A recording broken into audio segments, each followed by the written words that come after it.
پروس کال د سونه جنکو بیزته په هغه یونیورسيټي کې شوې دي دا اسلامیه کالج بنیاد حاجی صاحب تورنګ رحمت الله علیه یې خېده لیکن هغه چې ستاسو دغه وزارتونو لاندې راغلي دي نن پکې خدي او چړي او شان ګرځي او کنه ګرځي د اوکاړې جامعه عثمانیه مدرسه چې تاسو ته تللی د هغې نه څه جوړ دي په دې ملک یو غټه اداره ده علامه اقبال اوپن یونیورسيټي هغه خو هم ستا د وزارت تعلیم انډر هغه نه ده بهاولپور یونیورسيټي جامعه عباسیه چې مخکې مدرسه وه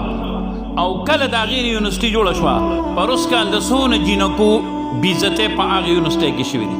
تاسو ټول به ما سره واده کوئ چې مدرسې زمونږ به آزادي څنګه تاسو ته حق خبره کو خفه کېږئ ما زمونږ خبرې به په تاسو هم بدې لګي موږ به تاسو ته حق خبره کوو تاسو ته به غوږونو کې څوک یو ډکې وایي څوک به درته بل ډکې وایي څوک به درته بل ډکې وایي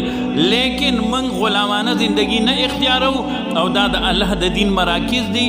دا آزاد دي او آزاد به وي الله دا